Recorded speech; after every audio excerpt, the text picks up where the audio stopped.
What are your motives? What do you stand to gain as the way that you think right now? It is easy to think in a way that feeds your own self-interest without even realizing that you're doing it. It's possible that your way of thinking will lead to you making decisions that will lead you in a better financial position, or give you higher status, allow you to live in a better area. This is something that I'm pretty sure that we all know and notice in politicians who are very, very good in thinking in a way that will allow them to get re-elected, which means most of them find it quite hard to come up with conclusions that would sit uncomfortably with the voters. We'll get a little sidetracked here. I want you to literally just put your phone down. There isn't going to be any editing in this. I just want you to focus on what I say. Treat this almost as if it's a podcast. All right, back to the video. We've all met vegetarians who stopped eating meat due to their ethical views and have somehow managed to justify revising those views even when they start to miss meat. I'm not knocking it down. I have a huge amount of respect to anyone who can be a vegetarian or a vegan. I tried being a vegetarian myself, couldn't do it. Takes a lot of determination and strength. Well, for me at least. I like my protein, so... And I'm not saying that the answer is to become a vegetarian. I'm just saying be honest with yourself and ask yourself why you don't. This is self-interest. However, self-interest isn't so tangible as you think. I don't know if I should tell you this. Actually, yeah, okay. All right, I'm going to tell you a story about one of my old friends. And it's going to explain the importance of humility, explain what self-interest, self-esteem, and ego actually is. So, basically, he really wanted a job, and he went for it, and he didn't get it. So he asked for some feedback, and then the interviewers gave him feedback, and after he had some time to dwell on it, he decided that it was the interviewer's fault for not seeing his qualities, that it was unfair. The feedback was unfair, and the interviewers were at fault for not being able to see his strengths. Now, I know, and probably you know as well, that it isn't the interviewer's responsibility to search for the qualities that they want.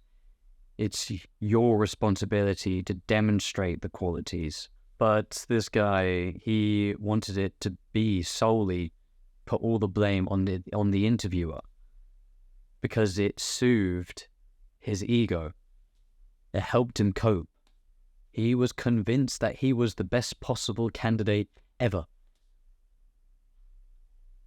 However, the downside to this is that he's probably not learned anything.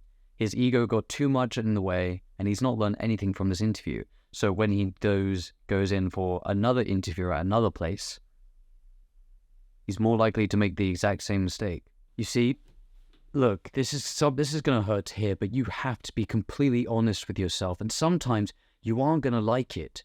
If the unsuccessful interviewee, no offense to the guy I knew, but if the unsuccessful interviewee wants to think truthfully, then he has to be honest with himself and say, okay, right, why did the interview not go well, right? Maybe I wasn't the best possible candidate. Maybe there was someone else better. Or he just wasn't right for the job. And if he was, he failed to show it. And instead of learning, trying to improve, he blamed someone else. I actually don't know what he's doing now. I have no idea where he was. I think he was like trying to apply to Starbucks or something. I don't even know where he is. Hopefully he's doing all right.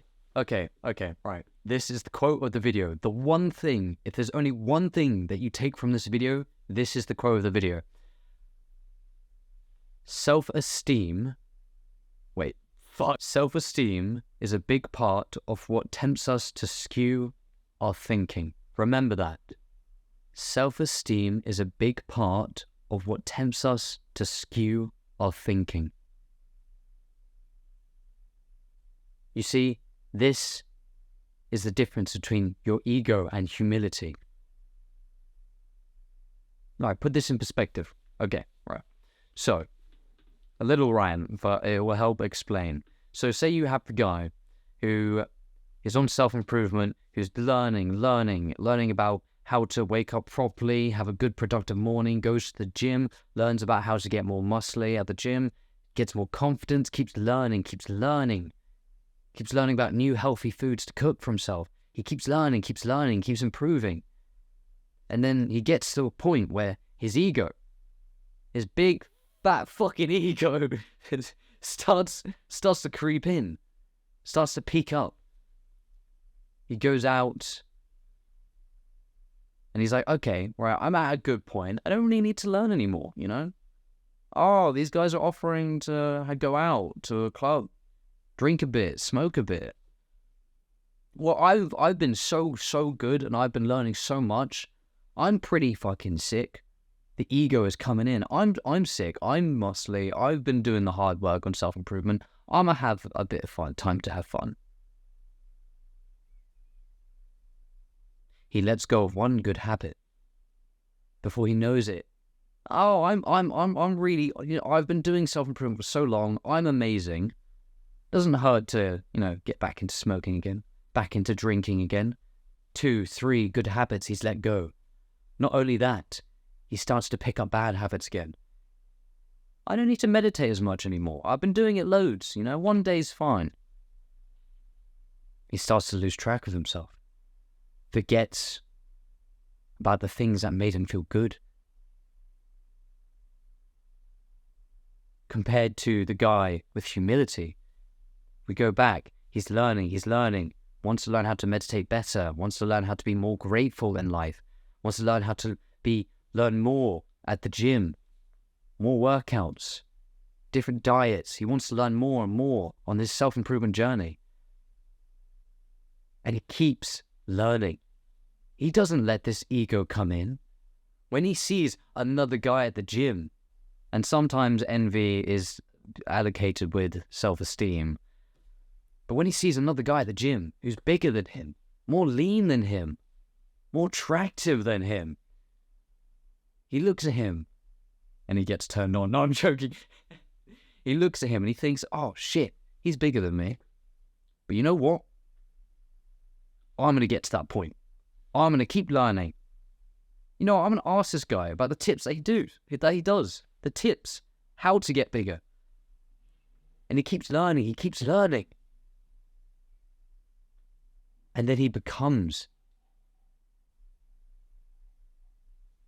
better than him. He improves more. But that doesn't stop him. He keeps learning. As I mentioned, envy is also a part of self-esteem and ego. It does become allocated with it. It's easier to think that your peer got the promotion because your boss favorites him more than you. It's easy to think that. But you don't want to have an easy life. That's just life. That's not how it works. It's easy to think that, rather than to actually come to the conclusion that actually he might have been a better candidate. And if so, why? And what could I do to become better? What could I do? How can I improve? This humility that you have, it's the idea of wanting to improve and learn, rather than letting your ego come in and say, oh, fuck that shit. You don't need to learn. You're already amazing as it is. Look, there's a difference. Look, confidence is amazing and you need confidence. But ego will kill your progress, will kill that momentum. The guy who let his ego come in starts letting go of the good habits, picking up the bad habits, because he thinks he's fucking amazing and he's done all the hard work, that he doesn't need to keep learning. See? Ego will kill your progress, kill that momentum. Humility will allow that momentum to continue. Humility allows you to recognize the ability and the need to improve. Compared to ego, it's like shutting a blind on the window, stops you from being able to see. Whereas humility opens up that blind, opens up the window even, and says, look, here's what you can do to improve, to keep going. This is something that I've learned from Hamza. I learn a lot of the things I do from Andrew Huberman. He's got an amazing channel known as the Huberman Lab. You learn a lot, and he explains it in a really good way. And then Hamza is someone who's helped so many young people like me from the practices that he does throughout his life. So yeah, ego, humility, this is something that Hamza has said it before in the past, and he's 100% right. I've learned a lot from this. If you want to be successful in anything, and chances are you're probably like me, you wanted to be successful, like, I want to be rich, blah, blah, blah, all this kind of shit. You need humility, because humility allows you to keep in mind to improve, to always keep improving. You're supposed to enjoy hard work. If you are a proper masculine man, you enjoy hard work and it makes you feel good. You don't go to the gym just to attract the opposite sex. Although, you know, looking good is a nice bonus. But you go there because it makes you feel good. Hard work. After you've finished a workout, after you've had a cold shower, and then after that cold shower, you go straight to the workout. You run to the gym. You feel amazing. And after, yeah, it's hard work. It's fucking hard work. But then after, you feel amazing. So good. But your humility is there. And it turns around and he said, you know what? I want to do more. I want to be better. Humility is so important. Your ego will be your downfall. My name is Wilder, and I help other young men like me on their journey to become the best version of themselves. Stay consistent and do the best you can. Love you, bro. Blah.